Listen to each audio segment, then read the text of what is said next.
Možemo završiti sa našom gošćom Kamilom Shamsie koja nam dolazi iz Velike Britanije, pakistanskog je porijekla, autorica je 6 romana, od kojih brojni imaju međunarodne nagrade i prevedeni su na više od 20 jezika. Između ostalog, večeras ćemo govoriti o romanu koji je objavila izdavačka kuća Bajbuk, Bog u svakom kamenu. Sa Kamilom će razgovarati naš moderator, gost, urednik, a vjerujem sada i prijatelj John Freeman. Pozivam vas sve večeras u 21 sat na istom mjestu na svečanu ceremoniju zatvaranja prvog Bookstana. Kažem svečanu zbog toga što ćemo dodijeliti nagrade našim polaznicima i polaznicama, onima koji su bili najbolji na radionicama za mlade književne kritičare i kritičarke, i isto tako što ćemo imati priliku čuti pjesme ili odlomke iz proznih dijela naših gostiju i gošći, i bit će tu ujedno i posljednja prilika, barem za ovu godinu, da se s nekima od njih sretnete, i nadam se da se svi zajedno u dobrom zdravlju i raspoloženju vidimo i na narednom Bookstanu. The final solo event, after which there will be the final closing event. And I just want to say a huge congratulations to everyone who's worked on this festival. Kamila and I have both been to many festivals, and this is one of the most organized, soulful, well planned out, and attentively attended festivals I've ever been to, and this is the first time. So a huge congratulations to Kamila,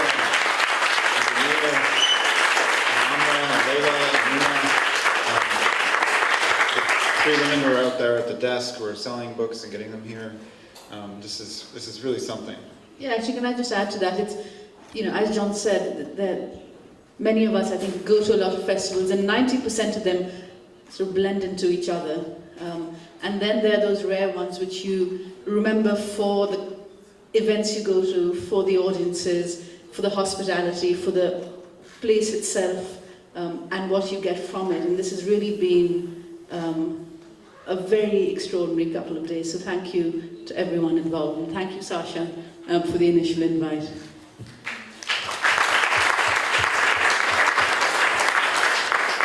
And thank you, Sasha, for staging these events in this way, because I feel like whether it's my own predilection for linear narrative, which is anti-Rabia, but I feel a sort of building that we end this festival, the closing event is after this, but with a discussion with a writer who's written this extraordinary book, which is now going to be available in Bosnian, thanks to Bajbuk. It's so beautiful it falls over on its own. A God in Every Stone. It's a novel that, like Zombie Wars, juxtaposes private morality against national morality. It's a novel like De Niro's Game, which revolves around private betrayals in a city and a search of a sort. It's a novel like Kool-Aid's, which achieves much of its power through its clever and necessary juxtapositions. And it's a novel that's angry at history which has been made invisible. And finally, it's a novel like Ajay's, who was around, who was here from Turkey, which is set at the far reach of the Ottoman Empire, the shadow of which we're all sitting in right now. And let me tell you a tiny bit about the author. Kamila Shamsie was born sometime in the 1970s, we're not clear when. 1973. I was going to give you that out. In Karachi, she's the daughter, the niece, and the granddaughter of female writers. She wrote her first story at age 11, went to Karachi grammar school and left Pakistan and went to the United States for her college education at Hamilton College, which might be the coldest small college in the United States. I congratulate you on having survived. She went on to the University of Massachusetts, where she studied with the poet Agha Shahid Ali, one of the most beautiful and necessary poets and writers of ghazals, which is a great form. And while there, she wrote her first book, 1998's In the City by the Sea, which is an extraordinary, brief, and powerful novel about a young boy whose uncle is abducted by a security state in a country like Pakistan by a dictator like Zia-ul-Haq, but it's not named, and the uncle's name is Salman, which is a sort of tribute, I think, of sorts. She followed it up in 2000 with the novel Salt and Saffron, which is a tale, one of many that Kamila has told, of star-crossed lovers of a woman named Alia, who meets a lower caste man on her flight home from Karachi, from America, and in light of that romance begins to see where she's from in a different light. In 2003, she published a novel called Cartography, which is the tale of two friends who meet in Karachi in 1986, and their families are intertwined. They happen to have done a fiancé swap, which is not something I grew up with in Sacramento. Maybe we can talk about that later. But their tangled family history reaches back to 1971 and this civil war in East and West Pakistan, which created the state of Bangladesh. In 2005, she wrote published a novel called Broken Verses, which is a novel about a woman working in Pakistani TV who's lamenting the kind of collapse of political engagement, of sort of high-minded activism. Her mother was having a relationship with a poet who was murdered, and shortly thereafter her mother disappears. And as Kamila's main character is progressing through this novel, she begins to get messages handed to her from an aging actress, which may or may not be messages from the dead poet who may be alive. 2009, she published Burnt Shadows, which might be one of the most ambitious novels published in the last decade, a novel that spans Nagasaki, India, right around the period of the partition, Pakistan during the Cold War, and New York City after 9/11.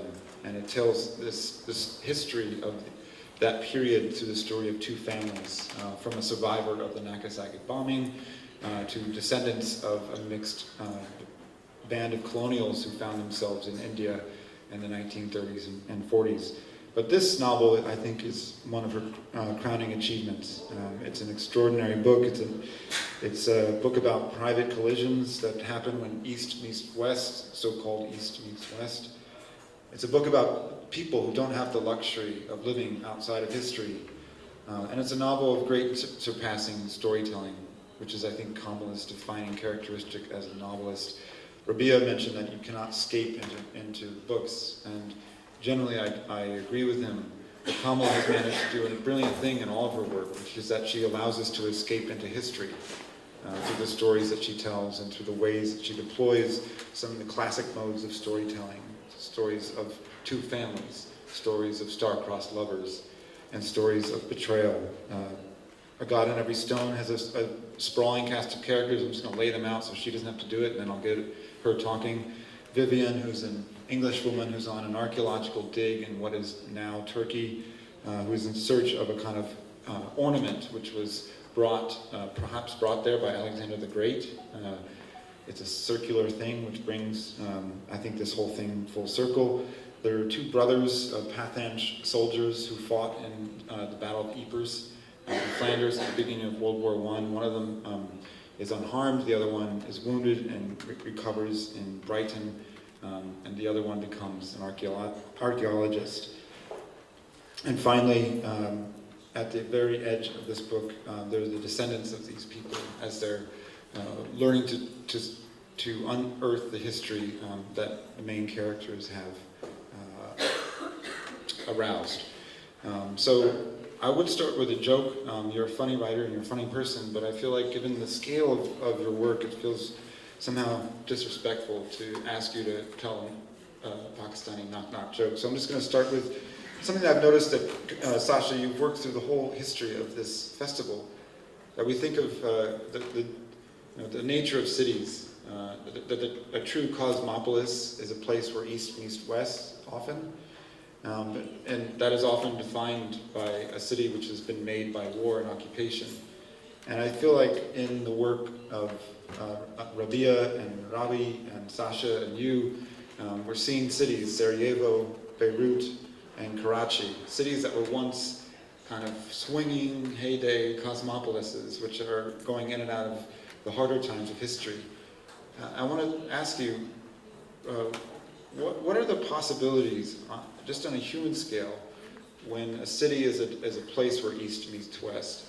And what are the storytelling possibilities for you as a novelist or a storyteller?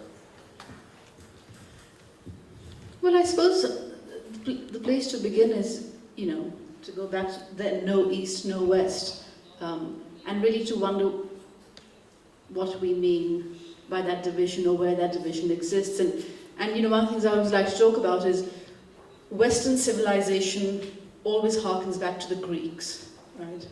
But what we also know is that the Greeks would have been forgotten if not for the Muslims who, you know, in the 13th, 14th, 15th century, when much of Europe was in a state of bloodshed, it was the Muslim libraries and the Muslim translators and the Muslim kings who were keeping the Greeks alive, who were translating them and ensuring that they remained in the veins of history. And of course, from those, the Moorish philosophers and scientists would pick up from the Greeks, and so that it was always a conversation rather than this binary. And I think that conversation has always continued, but for a lot of recent history, the conversation has been of occupation. And so for a lot of us in parts of the world, it's impossible now to think of these things without thinking of the ways in which one civilization was pitted against another. Certainly what the British did when they came to the subcontinent. It was very much a concerted effort to show Western civilization as being superior to Eastern civilization. There's a famous line spoken by a very significant colonial in the 19th century who said that one shelf of European literature is worth all the libraries of the East put together. And that was very much the thinking of the colonial powers, and to live in that colonized state was to often have to buy into that, and to be taught to buy into that notion that your culture was inferior. And so I think for a lot of writers, certainly of the generation above me, just finding a voice to tell your stories and say they were equal was sort of the struggle. But I came the generation after the Rushdis and the Anita Desais and all of that, and so the question of you know, how do we tell a story, are we allowed to tell a story, is no longer the overriding question. It's what story are we telling, or rather, if we're telling the same story as you, from what angle of history are we approaching it?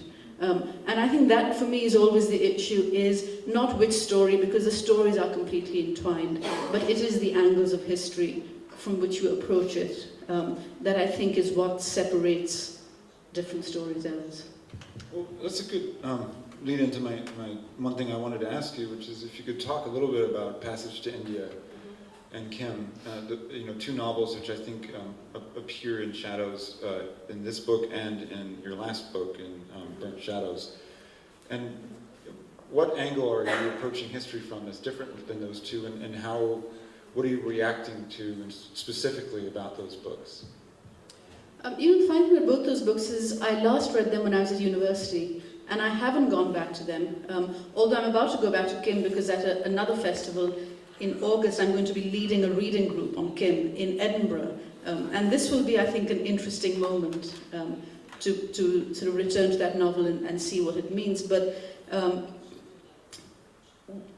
with Passage, which is always talked about as the great text about India by an Englishman, not seen necessarily through imperial eyes. But Passage to India very much is a novel which says these worlds are separate. You know, the world of the colonizer and the colonizer are separate. There is, you know, I don't know how many of you know the novel, but there's an incident that happens in the cave. There's an English woman, there's an Indian man.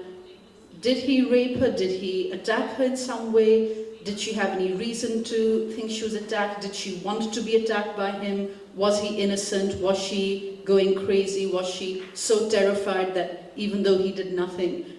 You know, so it's all about, and of course it is, you know, the English woman and the Indian man set against each other in this way, rather than, whereas the English man gets to be this figure who, you know, is the nicer guy who wishes everyone could get along, and right at the end of it, the Englishman and the Indian doctor, who, you know, could have been friends if the world was different, they sort of move to each other, and there's this moment where they're sort of almost going to embrace, and then the horses that they're both on rear up and separate them. And there's this line of, the horses didn't want them, the horses didn't want it, the earth didn't want it, no one wanted them to be friends. But I've always really objected to that, because it seems to me it is a book that ultimately refuses to place responsibility on the Englishman for his role in anything. He just gets to be there. I mean, in many ways it's a nuanced and subtle and wonderful novel, but it doesn't fully acknowledge the crime of being an English colonial in India, with all that power that you have. It just refuses to really acknowledge that, which I've always found deeply problematic. And so in Burnt Shadows in particular, there's a bit where actually, the Englishman is sort of this rather weak, wafting character. Rather useless. Rather useless, but guilty. Or, if not guilty, implicated. He's implicated in the crimes of his people. Because there's nothing that offends me more, actually, than the line that people aren't implicated in their own history if enough people are implicated, right? The idea that everyone was doing it, so no one was responsible. And that's why I think it's actually very important to have those stories of the people who weren't implicated. Rabia referred to a line from Calvino that he loves. And it's funny because it's a line that I've used in cartography. And it's a line that I used writing an essay on war literature last week. And it's something like this. If there's an inferno, it is one we exist in every day. It is inferno on earth. There are two ways to survive the inferno. The first is easy, to become such a part of the inferno that you no longer see it. The second is risky and involves constant vigilance and apprehension. Learn to see and recognize those who in inferno are not inferno, and then give them space, allow them to endure. And I think really sometimes that's all you can do in history, but I think as writers it's also important for us to tell those stories of those who in inferno were not inferno. And Forster completely fails to do that, as far as I'm concerned. Yeah, just to get...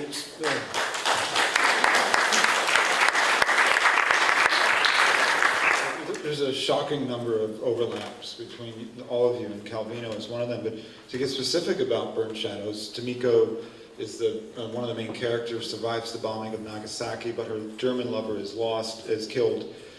She goes to India on a whim to seek out his sister, his half-sister, who's living with a British colonial. And the British colonial has a kind of servant of sorts, Guy Friday, who's a Muslim man, and he starts teaching Tomiko Urdu. And over the course of these lessons, they're obviously interested in each other. She's determined that she's so marked by her trauma that no one will ever marry her. She's scarred, and she shows him her scars. And in response, he doesn't turn away, but he touches them. And the British colonial's wife sees this and thinks he's attacking her, he's raping her. And you do this really brilliant, brave thing, which is to say, well, you know what? Why don't we get them together? Let's get them married and they have children. And so instead of, they have a child together, and that sets off the course of this book. And A God in Every Stone, you have Vivian go to what is now Turkey.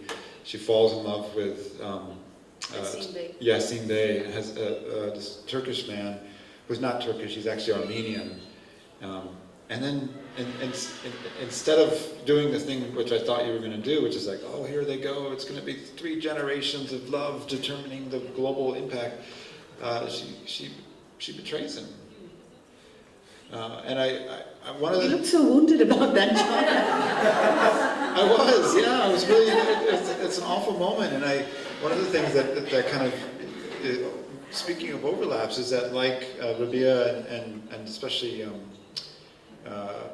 Ravi's books, your books are full of betrayals. The only people in this book that I don't think it's giving up too much that don't betray each other are the two brothers.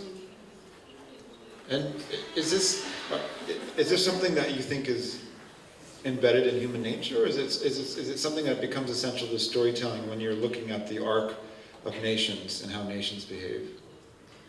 I mean, everything is embedded in human nature, so betrayal is, but so is loyalty.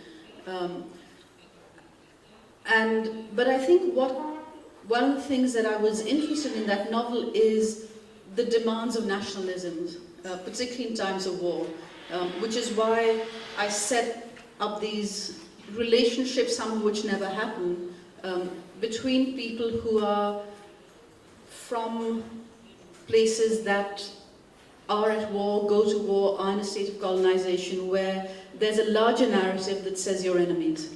And there's a larger narrative that says there are certain responsibilities you have to your state, to your people, to your tribe. And that the individual, how dare you think about the individual when there are these larger stories being told. One of the novels that I love most is The English Patient. And years ago, one of my friend Karen actually, who was the first person to introduce me to Sasha's work, funnily enough, but my friend Karen said, but do you realize that The English Patient is the anti-Casablanca, right? Because Casablanca is saying, what the problems of two people don't amount to a hill of beans, in the great world. And The English Patient is saying, look what war does to human relations, how dare it? How dare it impede on these things, how dare it force lovers apart? How dare it disrupt war how dare it disrupt love when its own nature is hatred? It's a curiously unpopular view. I mean, I remember that, it got some rather stinking reviews on this basis, but this idea that someone could say, actually, in war, thinking about the larger story is not necessarily the most noble thing you can do. You mentioned, let's talk a little bit more about the books, because you're a great reader and your books are often sort of paying homage to or deflecting other books, and you mentioned Midnight's Children, which we've talked a lot about separately. And I've always felt like one of the missed opportunities. I love that book. I think it's an extraordinary book. It's a great book. It's an exuberantly styled book. And yet I feel like one of the missed opportunities in that book is the novel is a series of monologues told by the main character to a kind of offstage listener, Padma. And you never really get much about their relationship. And I've always read your book, your books as a kind of as a continuation of that book's project, where maybe the narrator and Padma actually are different. Maybe she's just not sitting there listening. Maybe she's doing. Maybe she's active. Well, there's that John Berger line, which is probably quoted more by novelists than any other line, which is, never again will a single story be told as if it were the only one. I'm never interested in the one narrator speaking to the audience off stage. I'm interested in the question of, again, it's that angles of history issue. Here's the one story, but how is it seen by the different actors within it? And so the offstage character who someone is speaking at, I love Midnight Children, but not for me. I'm curious. This is this is your sixth novel, and all of them. This book is dealing with the sort of rise of independence within Peshawar, and the collapse of the Raj. Another novel is dealing with the creation of Bangladesh. Another one is dealing with the sort of breakdown of Ziaul Haq's rule. And I suddenly, when I was looking at your books set together, I realized if I scrambled them, it would be a kind of history of the 20th century of where you're from. And I wondered if you were doing this on purpose, or if that is just an example of how, where you come from and the storytelling you're doing, it's not an option to leave it out. Well, one of my closest friends, when I wrote Burnt Shadows, she said something to me about my project of your project of going sort of chronologically, more or less through Pakistan's, big political moments. And I thought, I didn't know I had that project. And she said, oh, come on, you can't tell me you weren't doing that. She said, the first book is Ziaul Haq in the 80s. She said, okay, not chronologically. She said, the first book is Ziaul Haq in the 80s. The second book is 1947's Aftermath, as it's felt much later. The third book is Karachi in the 90s, in a time of turmoil, plus the creation of Bangladesh. The fourth book is post 9/11 Pakistan, plus the influence of the Zia years. And the fifth book has in it, Pakistan and Afghanistan in the 80s and the influence in that later on. And I said, oh, right. But it's not so much that I sat down at the age of 21 when I started In the City by the Sea and said, I'm going to now write a series of books which will tell these different historical moments, but it's more that these are the significant historical moments of my young nation. I mean, my parents have both lived longer than Pakistan's been alive. There's any moment in its history, practically, I mean, they were very young at partition, but they have a memory of it. My father was 10. There is any moment of history of the nation that I can ask them about. And I can be interested in when things they don't remember as much as things they do remember in the way they tell them.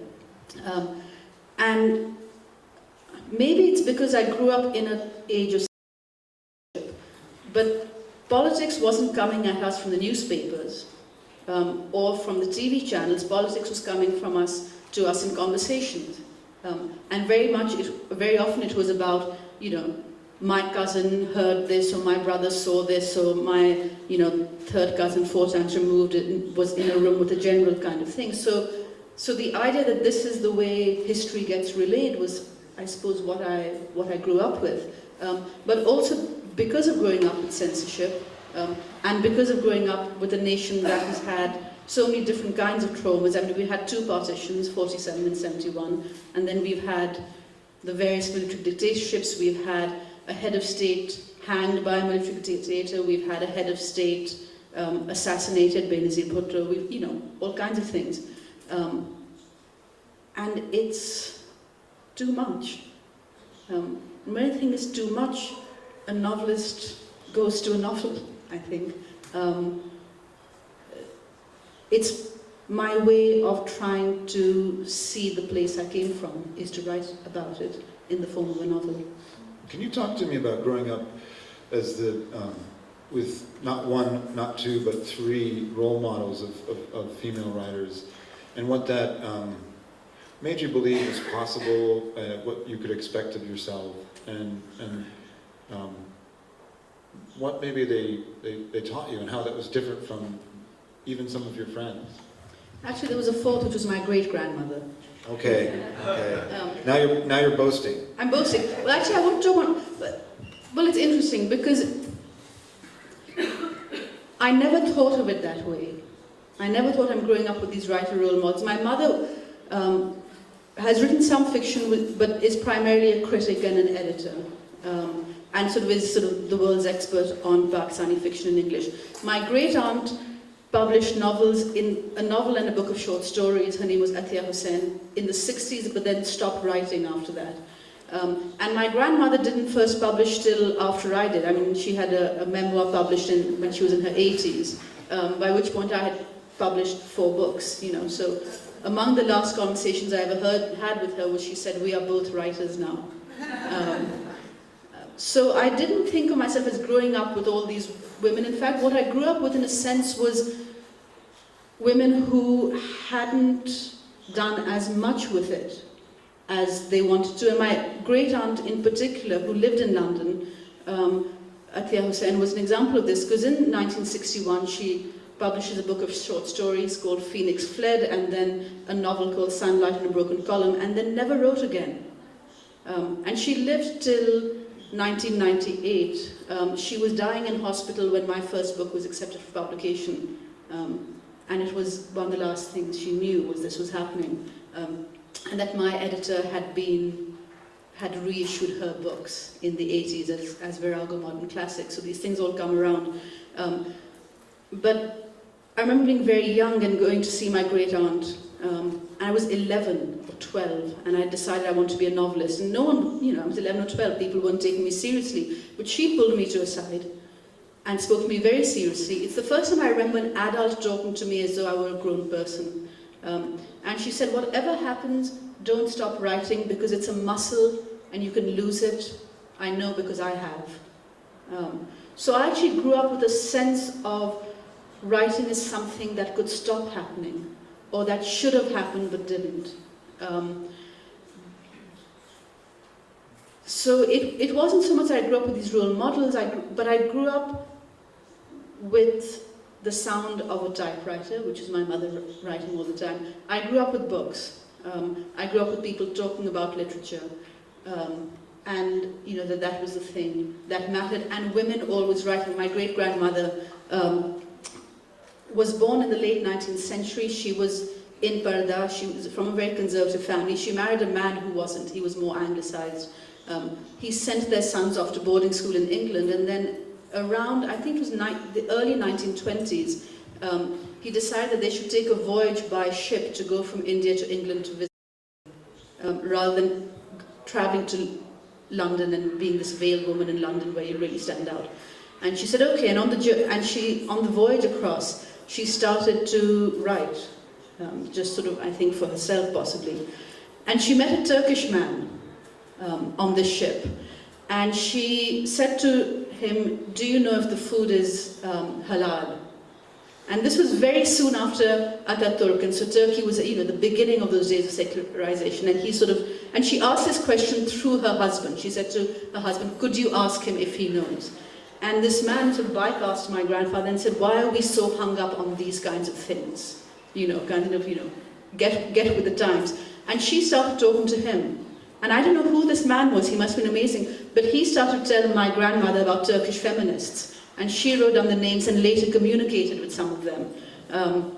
And then went to London and, wrote for her family, really, sort of what her observations were of being this Indian woman in London in the 20s. And then on the way back, on the ship back, her husband said to her, will you consider staying, now you've taken off the veil to be in England, will you consider keeping it off when you're back in India? Which of course, no woman in her family was doing this. And she said, I will on one condition, that you agree if I'm going to be out in the world, I'm going to enter politics. So she became a member of parliament, and her political party, which was the Muslim League, she helped draft a constitutional amendment to the constitution of the party to say more women should be included in politics. So that was, in the 1920s. So, because someone said, something to me about, every now and then I get these comments about, how as a woman and independent, blah, blah, blah, I must break with tradition. And I said, compared to my great-grandmother, I'm just really a traditionalist. I'm just going to give Mona Al-Tahawi's head a chance to explode for a second or two. Let's talk a tiny bit about migration. And Rabia said something really beautiful, which is that he doesn't, he fits in San Francisco, but he doesn't belong, or he doesn't belong in San Francisco and Beirut, but he fits. And hearing you talk about your family and reading your books, there are constantly characters who, I think, as we talk about the influence of East on West, we often overestimate the directional vectors of modes of enlightenment. And so you could read that story as she went to England, and England inspired her to take off the veil. But in fact, it's the space in between which makes it possible. And a lot of it, actually, this Turkish man talking about what was happening in Turkey and the women in Turkey. So actually it was Turkey that did it. Right. Yay, Turkey. It's about the only time we can say that tonight, isn't it? But I want to ask you about this, because you grew up coming and going from Karachi, and that's another theme that you see in all of the panelists who've been here. And talk to me about what that does to your sense of time and space. Your family's had a long relationship with London. You lived there part of the time. But when you're always possibly going to leave, or maybe going to leave, or, you have, you know, not one foot out the door, but you have the possibility of needing to leave. What does that do to your sense of time and your sense of belonging in a place like Karachi? I've had a very strange, because when people say to me, when did you leave Karachi? The answer is, I give it 2007, because that's the year I moved to London to be and became resident there. But there's another way in which the answer is 1991. And, you know, if I left in 1991, I left at 18. That's a very early age at which to leave a city. And if I left at 2007, then I left at 34, which is not an early place. But actually what happened in those intervening years was between 91 and 98, I was a student in America. So I was spending 7 months there, but the minute term ended, I was on a plane home. And I was very clear that I was in America to study, but then I was going home for these 7 years. And that was absolutely certain in my mind. Between 98 and 2007, I just became this nomadic creature, teaching every third semester, so I would spend, you know, every year and a half, I would be there for 4 months. And that decade was really that sort of foot out the door. I mean, now I travel a lot, but London is home. London is my base. It's where my books are, my set of good kitchen knives are, the art is on the wall, and I always have a set of keys to the flat there, in wherever I'm going. But those years in between were odd ones, because if you say to me, where were you living in 2002, I don't know. You know, and it's a strange thing that for this decade, I couldn't actually tell you where I was living, because I was in 3 places every 3 months, every 4 months. I was leaving.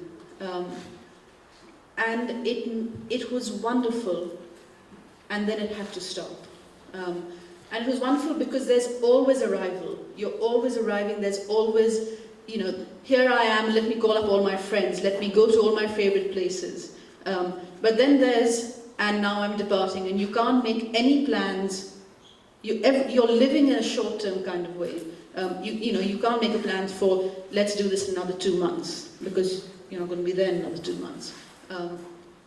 And so, in some way, the thing that kept me anchored, though, were the novels. Because if you say to me, what were you doing, where were you in 2002? The real answer is I was finishing cartography. And the books, although most of the writing happened in Karachi, you know, some of the writing was happening elsewhere. And those were what was keeping me anchored. And so my sense of my life in those years is about the books I was writing then, rather than any place I was in. And do you think that distance from Karachi in that period was necessary to imagining it in those books? Because Karachi, those first 3 books are probably the most, 4, are probably the most Karachi-based. Yeah. I don't know. I don't know how to ever feel about this idea that you have to leave a place to imagine it more fully. You imagine it differently, but there are many of the world's greatest writers have sat in the place they were writing about. I mean, you know, yes, on one hand you had Joyce, who was in Paris while writing about Dublin, but then you had Faulkner, who was writing... You actually lived in New York, though, for periods. Well, okay, give me someone. There's someone who lives where? I know these guys don't like Mahfouz. Proust. Proust, Pushkin. This is like a weird bingo game. Proust.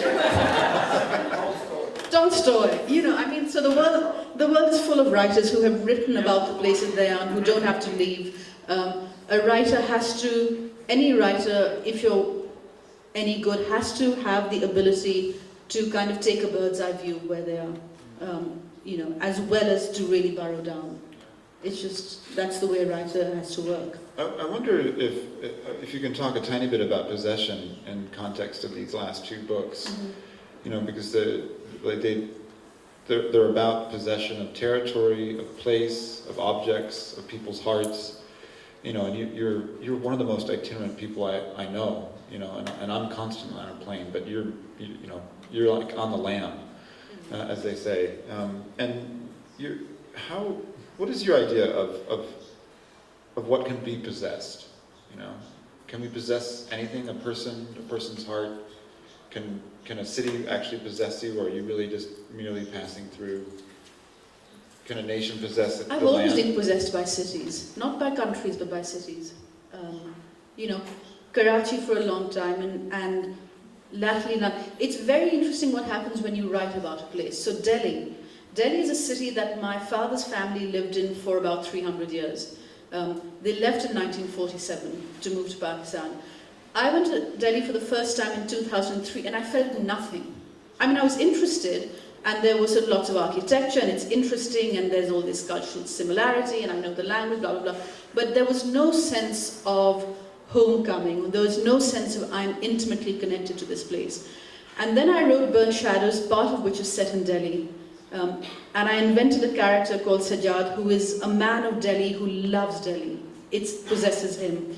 And I had written a draft of this novel, and then I was flying into Delhi. And I remember looking down and seeing the city in all its smog-filled glory laid down before me, and I thought, that's where Sajjad grew up. And I had tears, suddenly there were tears in my eyes. I thought, this is ridiculous. It was where my father spent the first 10 years of his life, and that's, you know, who I love dearly. And it didn't do anything for me, but because I had then imagined myself into it fictionally, something else happened. Something happened to my relationship with it. So, you know, possession and the imagination are completely entwined, and you can be possessed by or possessed whoever or whatever, I think, is strongly enough within your imagination, whether it is a book, a person, a place, an idea. A God in Every Stone, to some degree, feels like a prequel to me to Burnt Shadows, and that, you know, as the book goes along and Tomiko and Sajjad marry, they have a child, and the descendants, one of them becomes, you know, just forget this, but I'll tell you, it becomes a CIA operative in Pakistan. You know, and one of the strange things about the proxy wars was this notion that through American exceptionalism, something that Sasha spoke about, that the U.S. had the right to possess the future, to determine and then possess the future of places based on its own needs. And in A God in Every Stone, you have two characters who are basically briefly possessed as almost war labor by the empire that they grow up in, and then you're beginning to move towards the rise of independence. And so that, you know, that you have characters who are defined by their desire to own where they are from, to have power over it, to have dominion. And I wonder if you can talk about the difference between dominion and possession, you know, and without edging into nationality, because it feels like there are more benign forms of dominion that you're writing of in this book. It's interesting that there's a line from that book which gets quoted a lot, sort of very approvingly, you know, and this sort of, as Kamila Shamsie says, and of course I don't say it, there's a character, and I have problems with the position, and he's an Indian soldier in the First World War. I think about 500,000 Indian soldiers fought in the First World War. And it's while he's fighting for the English that he first starts questioning what it means to be a colonial subject who is fighting this war in Europe. And there's a line in there which he remembers another soldier saying, which is, if a man is to die defending a field, let the field be his field, let the people be his people. And so, you know, this is always given back to me as though it's my line, and, you know, I prefer if the man didn't have to die defending the field, really, is of any land or any people, and, you know, that should be where the thinking is going. But there is something about, that I understand in that line, which is about wanting to own your own history, and also saying, this is my patch of ground, this is where the people I love live, and I will do anything for it, which is a way of saying I will do anything for them. You know, and it's about the personal in a way, and of course that can shade into dangerous things, because, you know, there's a real injustice in the way the worst acts of the world are often committed in the name of children, which is to say, to defend our children's futures, we must. And you hear a line that starts with that, and you know it's going to end with something horrific, right? And the reason it's such an effective line is because who wouldn't want to? I mean, I don't have a child, and I can understand that there is such a power in that statement. So it's, I think, and again, it's why it's that sort of line of, if a man is to die defending a field, let the field be his field, let the people be his people. I think it's the kind of line you want to write at least a novel around. You need at least the 400 pages of something to show the ways in which that is complicated. It's true, it's terrifying, it's brutal, it's about love, it's about hate, it's about all these different things. And, you know, at the heart of it, we need to question more this idea of why people are being told, or why it's so easy to tell people what they have to do to other people in order to defend their children. Yeah. Growing up in Karachi, you went to a remarkable school, Karachi Grammar School, and Rawi was talking about how his education was entirely in French literature, and I've met your sister, who's great. I always see them together. It's like Shamsie squared. You know, either I'm drunk or there's actually a sister, but I'm pretty sure there's a sister. That's a non sequitur, wasn't it? What I'm trying to ask you is, what was your education like in terms of what you were asked and made to read, and what it didn't present to you, and what history you were given, and how much of your own work and novels has deviated from the history that you learned in that school? So it's a school that was set up by the British, and that, you know, for a long time only the children of the colonials went there, and then eventually they started letting in the elite and all that. It's a school with a very good academic record. It follows the British system of education. The examinations are all marked in Cambridge, which has its sets of problems, but it also means that in the 80s, when Ziaul Haq was completely overturning the national curriculum and removing science from it because that's not God, and doing all kinds of things, our education was not, you know, impacted by these things. And also in the way of the elite get to live in a little bubble and people don't disturb them too much. So no one came knocking on the door of the school to say, and what are you teaching, and does it conform to, you know, national ideals? But there was nothing radical about the school at all. It was very establishment in its own way. Most of the education that was of interest to me was coming through books. It was coming through my mother, who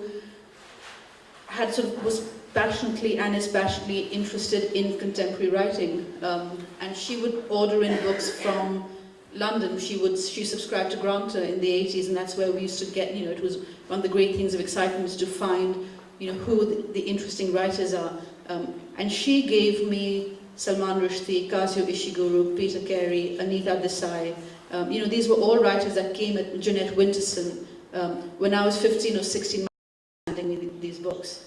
And Mother gave you Oranges Are Not the Only Fruit when you were 15? I think it was The Passion. The Passion. Yeah. It's a very erotic lesbian novel, which is one of the most beautiful novels about sort of physical love. Yeah.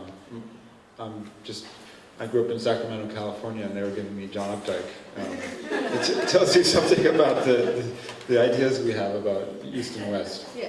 So I mean, you know, all this sort of world of possibility of what was happening with the English language novel, Marquez, you know, all kinds of things, all came to me via my mother. Nothing of that came to me at school, where, you know, we learned Dickens and Shakespeare, and we did do House for Mr. Biswas, V.S. Naipaul. That was the one bit of, you know, relatively contemporary text we did.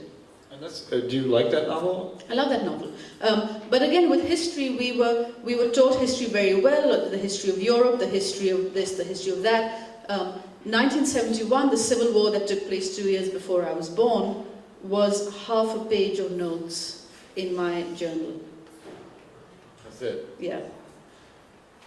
God, I want to skip forward a tiny bit because I met Kamila when I edited Granta, this British magazine that she just mentioned, and she wrote a wonderful essay for the magazine,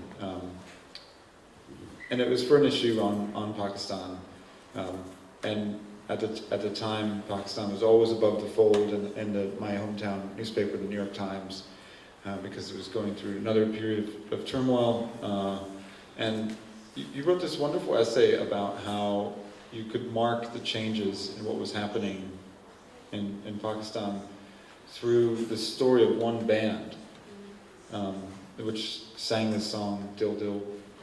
You take over. Dil Dil Pakistan? Yeah. My heart beats for Pakistan. Yeah. And I think that might be something people here would relate to, that, even if you lived,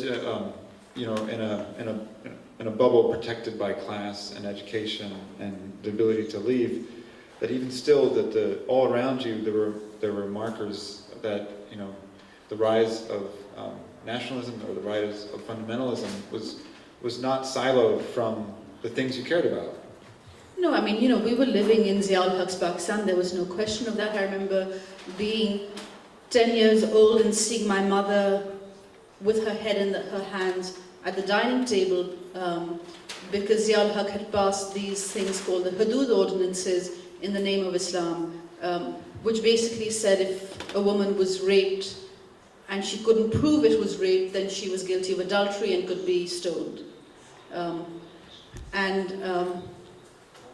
These were sort of things of my childhood, and when there was a protest march. This one's for you, Mona. There was a protest march by a number of women activists. It was one of the most significant moments actually in Zia's rule.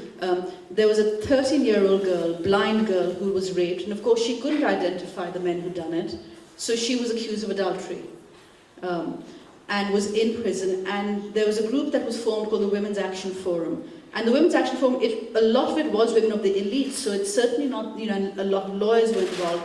So I'm not saying that these things were separate, it was everyone's struggle.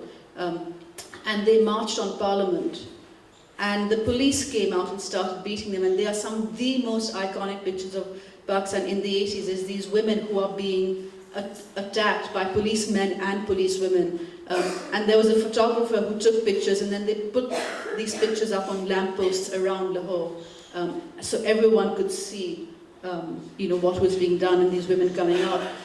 This was happening in Lahore. I was in Karachi, but there was my cousin-in-law, who must have been in her 20s at the time, was on this march. But the way I heard of it, again coming through the way stories come to you through family narratives, my cousin-in-law was quite heavily pregnant at the time. And I remember the women of my family sitting around, and there was this conversation about, was she brave to go, or was she very foolish to go? Because she was pregnant, didn't she have a responsibility to this child she was carrying? Everyone knew there was a danger of violence, and it was this thing of this brave girl, this stupid girl.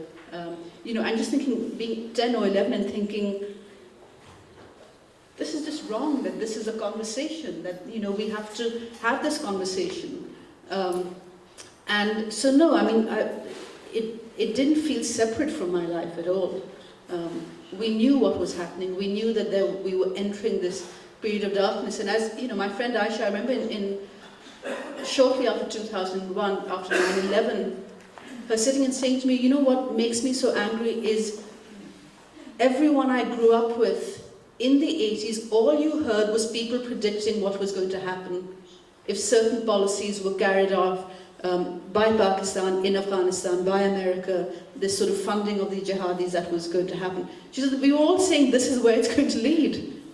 She said, I just grew up with this being adult conversation, and if everyone around me knew it, why is everyone in the world we're now living in saying, where did this come from? Yeah, you were one of the only people I know who predicted the outcome of Brexit. And I mean, only in the last few days it should be said. you still voted. You still got it correct, the outcome.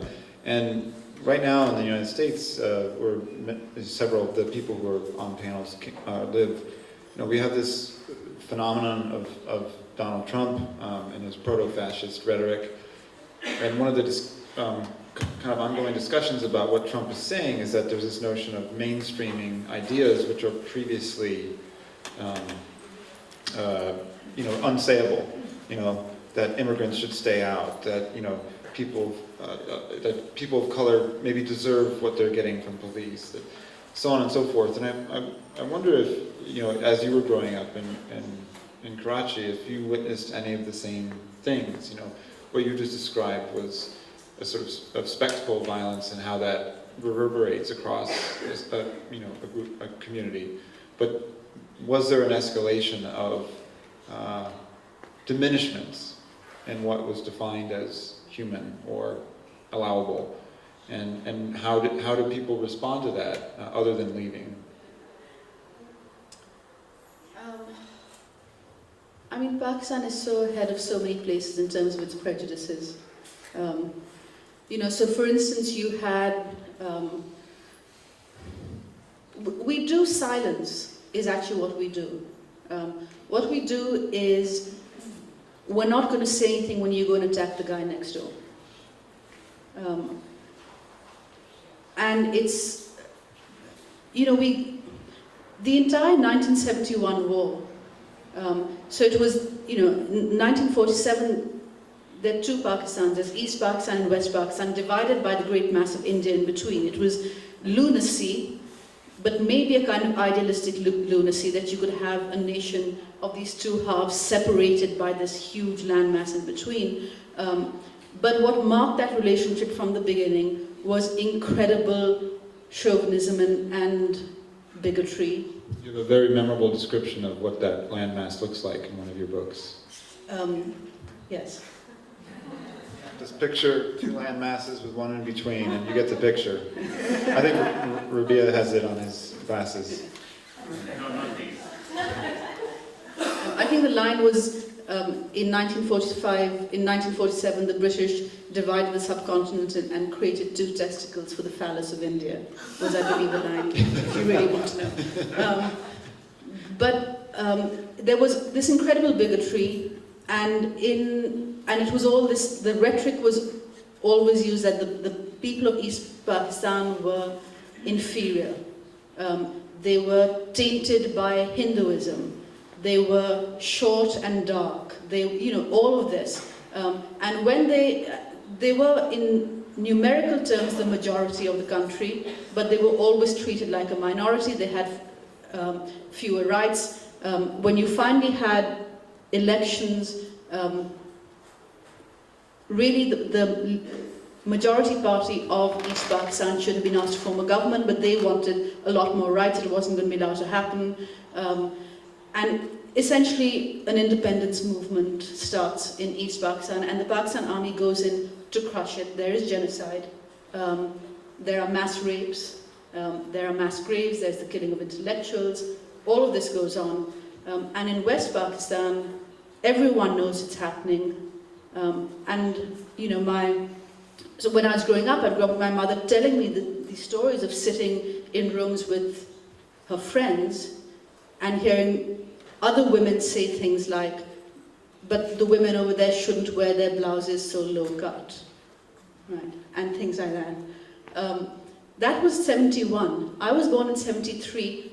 As I said, there was half a page of notes in my history book, which was probably half a page more than most people of my generation got. It was never mentioned. In my household it was discussed, nowhere else.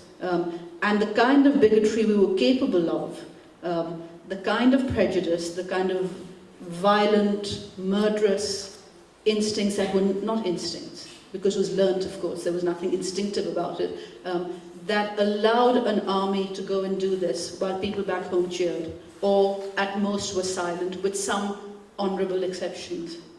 And so it has, and because it's a nation that has never reckoned with it, with what was done, And you've had since then more and more silences.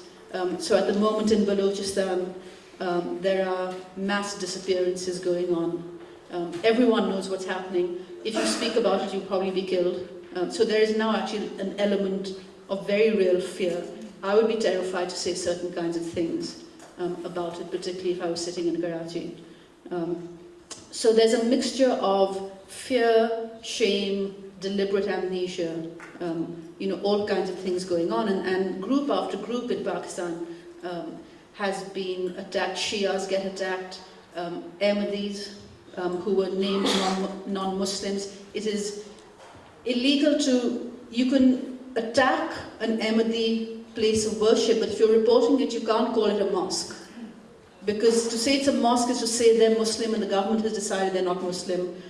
So you could be thrown into prison for writing the word mosque when reporting on a bomb being thrown at a mosque.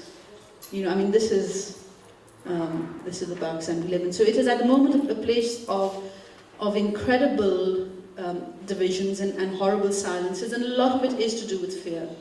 A lot of it is, if you speak, you will be the one who will be turned around. There's sort of mass rage, and a lot of it expresses itself in terms of brutality. So even people who, I might think share my politics on certain things, but their first response now, it seems, is when you hear of a crime being committed, suddenly these people who I think should be perfectly reasonable people are saying, hang that person.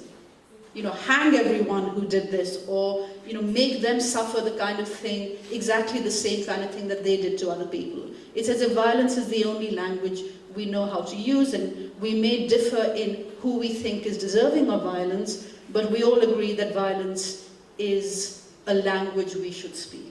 And so how do you speak the language of, or how do people deal with trauma? I was talking with Sasha about this earlier in the week, and he was discussing this in context of his novel, The Making of Zombie Wars, and how, to paraphrase it brutally, that trauma in the US is something that you can rise above and sort of shake off, almost like a tick. That it's that you can shake off the narrative of trauma for the narrative of heroism. Is that pretty much what you said? And I wonder, in Pakistan, what the narratives of it are, or if it's even spoken of. No, in Pakistan you don't acknowledge there was a wound. You don't acknowledge the wound is festering. You just kind of chew your arm off.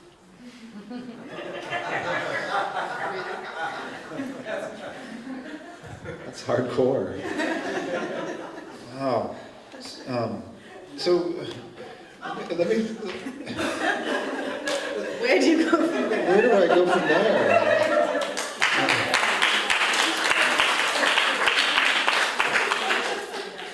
There's a lot of...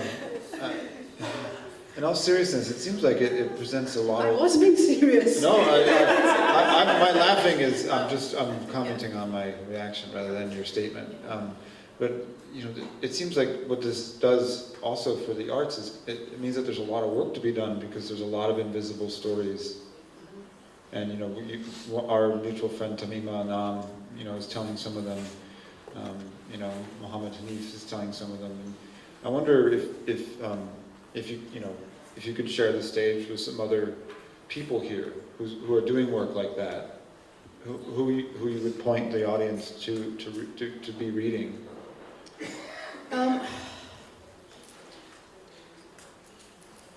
There was...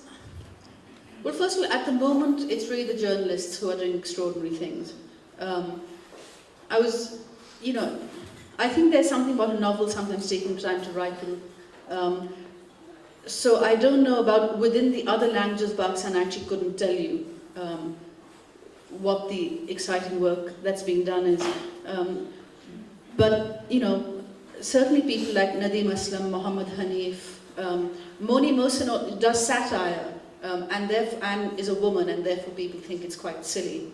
But it's actually a very sharp and smart way of writing around what's going on. Mohsen Hamid, of course, H.M. Naqvi.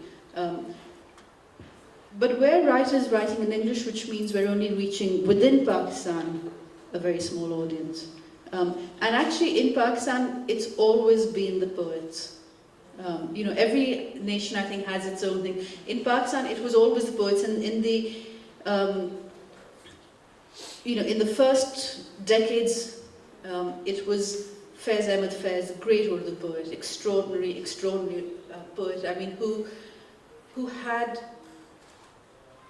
wonderful politics from my point of view, but even people, you know, he was a leftist revolutionary. People who don't agree with Faiz's poetry at all and are pure aesthetes will say he was a genius, because in terms of language, what he did. And actually there's translation in English of Faiz Ahmed Faiz, translated by Agha Shahid Ali, who we mentioned earlier, called The Rebel Silhouette.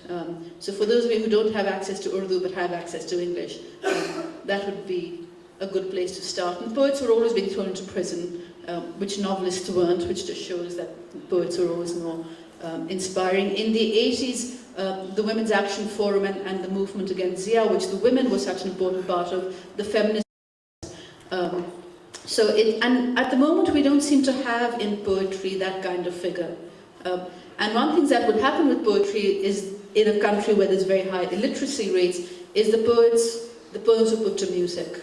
And the most popular singers in the country would sing them. So Faiz was sung by the most popular singers and was known by everyone. There's a great recording which is on YouTube from 1982. In 1979, Faiz was in exile in London. He later went to exile in Beirut. Did you know that, Rabia? That he was, yeah. But in 79, this was, Zia-ul-Haq had been in power for 2 years. It was the year Zia hanged Zulfikar Ali Bhutto, who'd been the Prime Minister. And Faiz was in London with the poet Zahra Nigah, this wonderful woman poet who's still alive. And a friend came to visit them. And as the friend was leaving, Faiz handed him a piece of paper and said, the friend was going back to Pakistan, and said, you take this, show it to distribute it among some of our friends and you know, see what happens. And it was a poem called Hum Dekhenge, which means we will see. And it's really, you know, we will see that better tomorrow, that promised dawn. Lazim hai hum dekhenge. It is absolutely certain we will see it. And this poem, within 3 years, he was censored. I mean, there was no way it was going to be published, but everyone knew this poem, and this poem had been put to music. And there's a YouTube recording in 1982. In Lahore, there's a gathering, and there's a singer called Iqbal Bano, a wonderful woman. And she comes out to sing, and there are maybe a couple thousand people in the audience, or a few thousand. And among the things Zia-ul-Haq did was to say that women shouldn't be wearing the sari.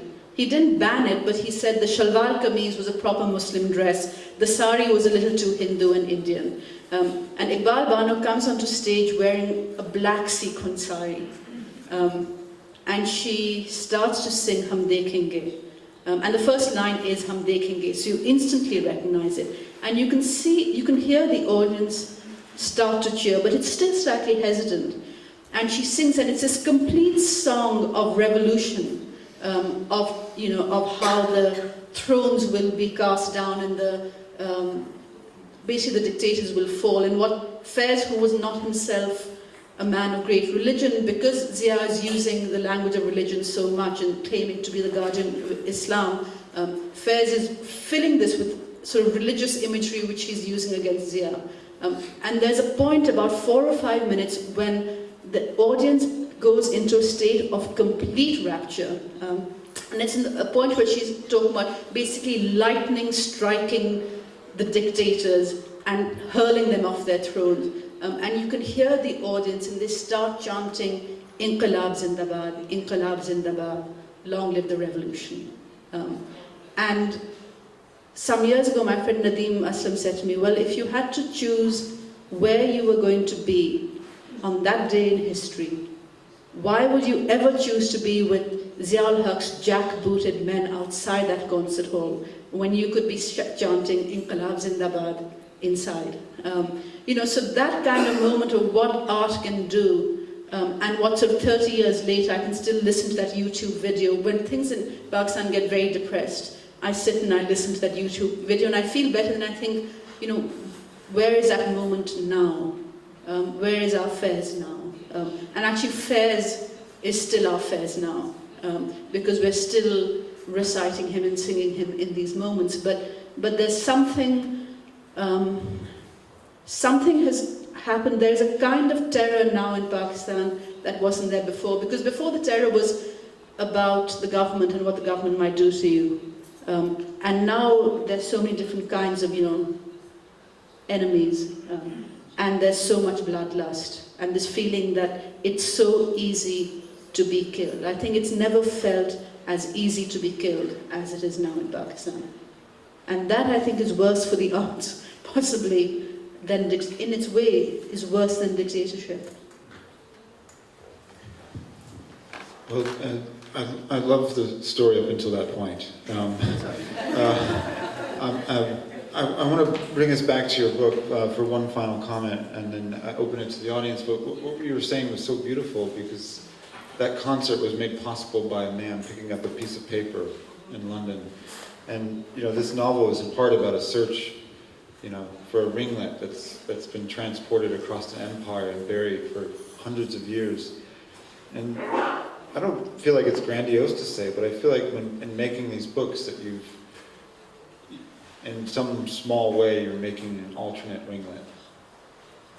For readers maybe 80 years from now, can pick up this book and can understand their history in a way that's different. It's not simply an object. It's not simply a totem of empire. It's an alternate history to it. There's no question there. But Kamila Shamsie.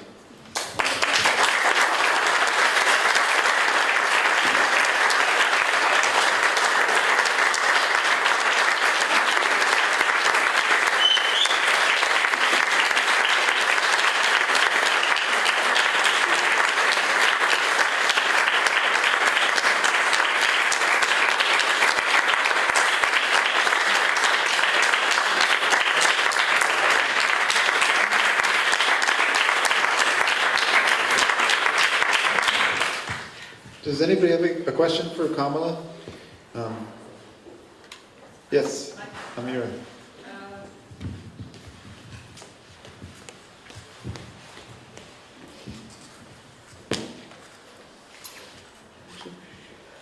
Kamila and John, thank you. This was such a wonderful treat for this afternoon, or evening, whatever it is.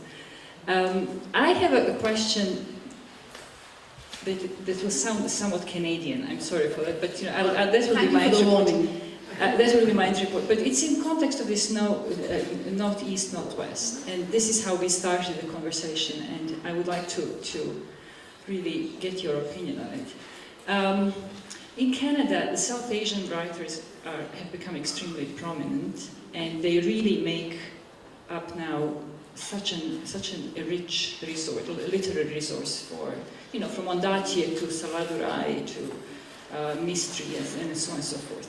So much so that in elementary and high schools now they are introduced as Canadian writers, not as South Asian writers, but as Canadian writers. So this idea of West and East is starting to be broken down through the literary canon. What is the canon? Where is the who are we reading for what? Yet they nevertheless still very much write about the traumas of partition, the traumas of colonialism, and so on and so forth.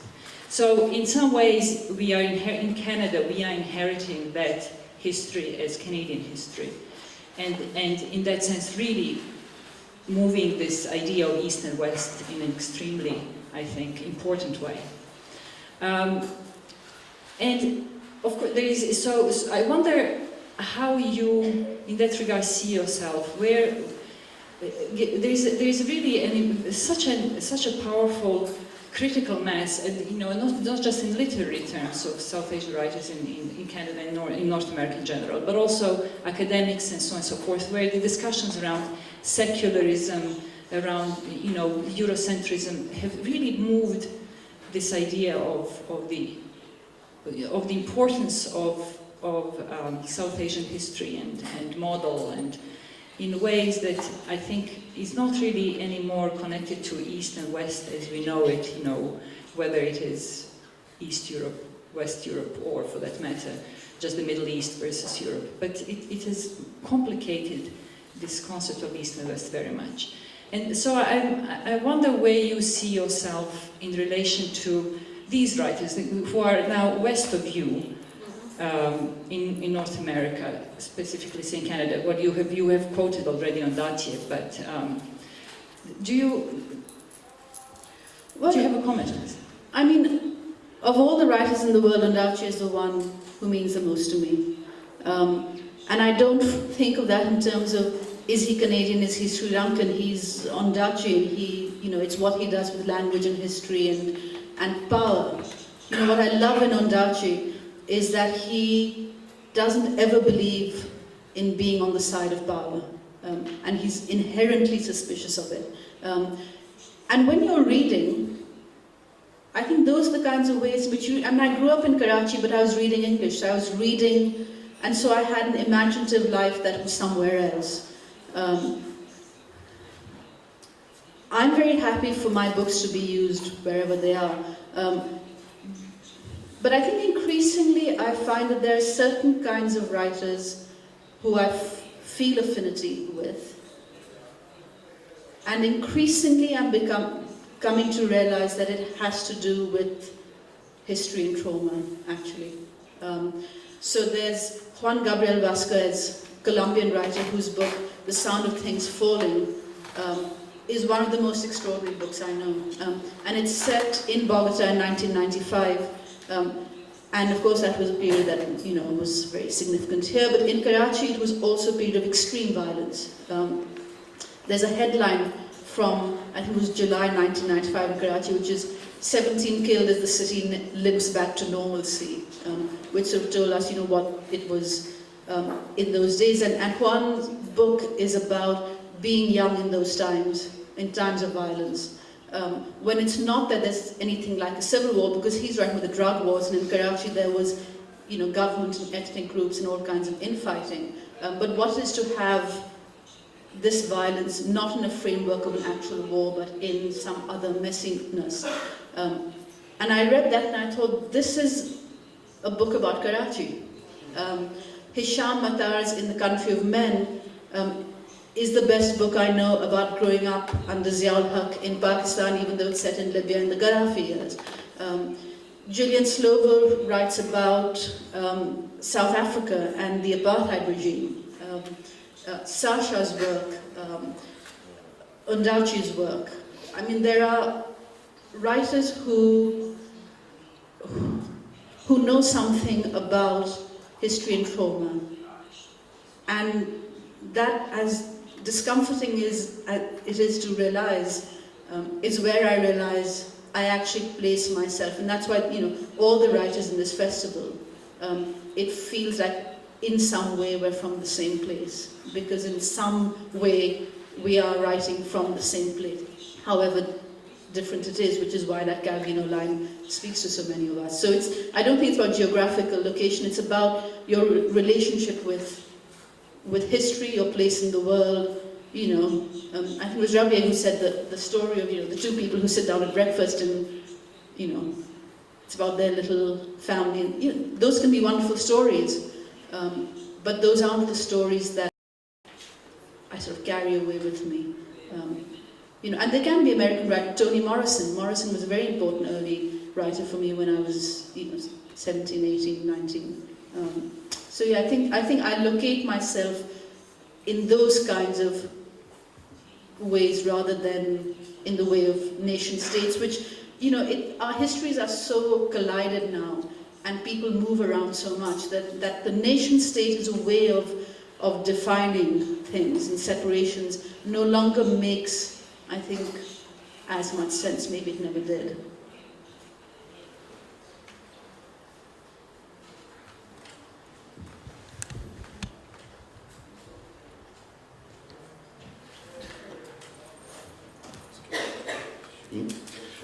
Yes. Again, I will ask sort of a similar question that I asked to Mona. The first part is... Are you going to ask me about football? No, I'm going to ask you about cricket. How an intelligent woman could watch that game. I could answer that, but I won't. No, I can't exactly form the question, but one of the things that I'm interested in is, I would have said the same thing that you did. But for me, I like writers who, I sort of divide writers into writers who reflect the dominant culture and writers who are always in opposition to the dominant culture in many ways. And I like that. And I don't see it necessarily as nation states, because you started the conversation by saying about responsibility of sort of colonialism and how one is implicated. Because something happened that has been stuck in my head for the last couple of days, which is Michelle Obama at the Democratic Convention said, The greatest nation in the world. Thank you. Said, I wake up in a house that was built by slaves. And what was amazing to me that Bill O'Reilly, this commentator, says, well, and this was fact-checking, that they were very well fed and taken care of. And that to me is an amazing thing. Because it is still, no matter where you are, whether you're in Pakistan or in America, or it is the denial of not just privilege, but the denial of facts. So the question would be, what do you think is the responsibility of, I mean, I kind of know what the answer is, but what do you think is the responsibility of a novelist? Do you reflect that? Do you attack that? How do you, it's like, do you tell the story, or do you actually go directly into, I want to say, attack mode? Does that make sense? Yeah. Do you tell the story, or do you go into attack mode? I think you find the story. You know, you find, here is this moment of history, or this, what is the story you're going to tell in it? And I don't think of it in terms of attack mode, but the story I'm telling, perforce, by the fact that I'm telling this story, or this version of it rather than those other versions of it, because I'm not going to ever tell the Bill O'Reilly version of it. So the story, you know, I let the story itself do its work, and saying, if I actually just show you this point of view, I don't have to go into attack mode as it is. I'm just presenting you with this angle of history. Now it's there, and you can decide what to do with it. Is that an answer? Yeah. But I do think we also have to, you know, hold Michelle Obama accountable for the fact that you can start so brilliantly by saying, I grew up in a house, you know, I live every day in a house that was built by slaves, but then she uses that to go into an arc that ends in, we are the greatest nation in the world. And you think, actually, this is not where the arc goes. That's really not where the arc goes at all. You know, we are a nation that did this, and now there's a black president, but what is that black president doing to other nations of the world, and what are other forms of power structures that are being set up? Right, but we still do like Michelle Obama, it should be said. No, we don't.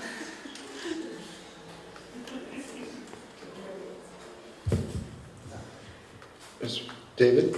I think you and a lot of the authors here are living in the West and writing in English and for, I guess, primarily Western audience. And you know, by that, and most of you are from elite, wealthy families, where you majority of the authors here. Yeah, I'm not painting with a.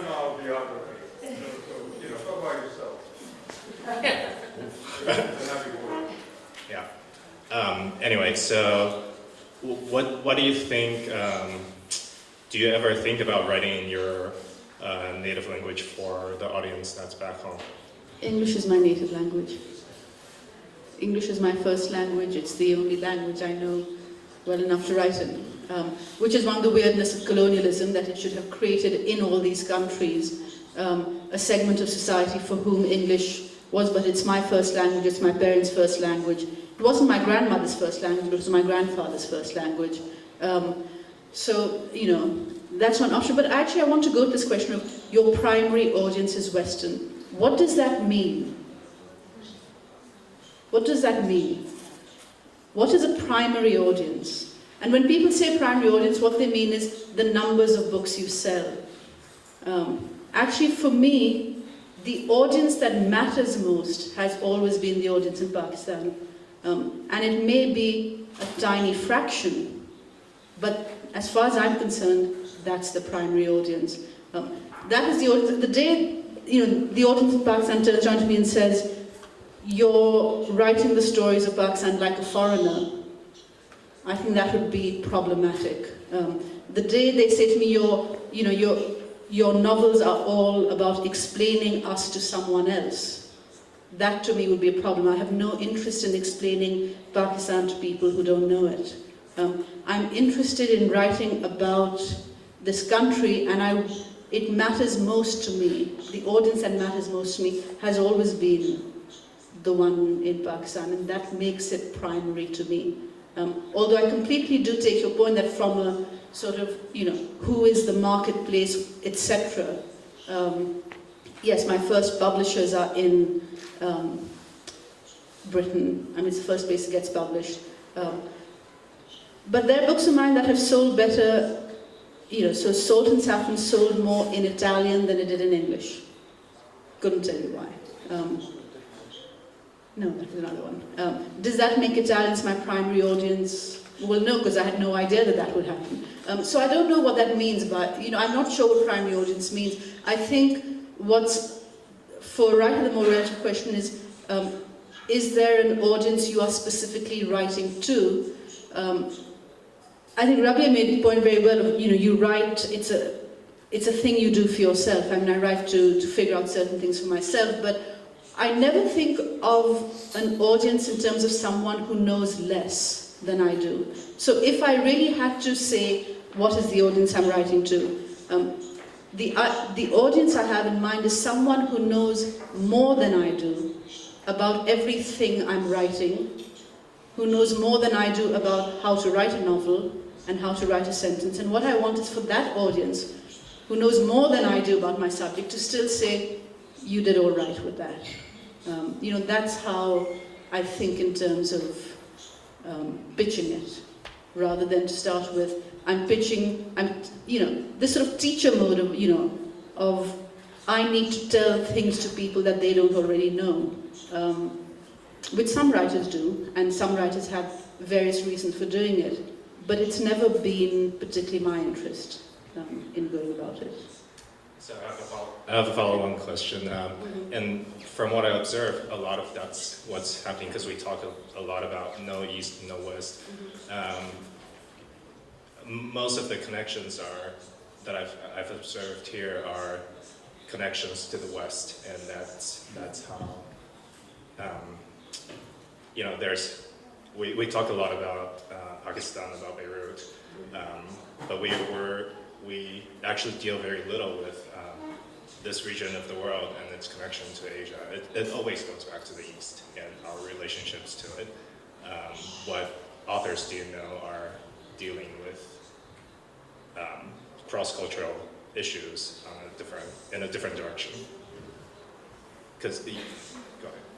Sorry, phrase that again. You mean what authors do I know who are writing about the East without relation to the West? Well, so I think I see a pattern where the relationship is always with the people who we see have been the oppressor to some extent, to the people, the colonial powers who have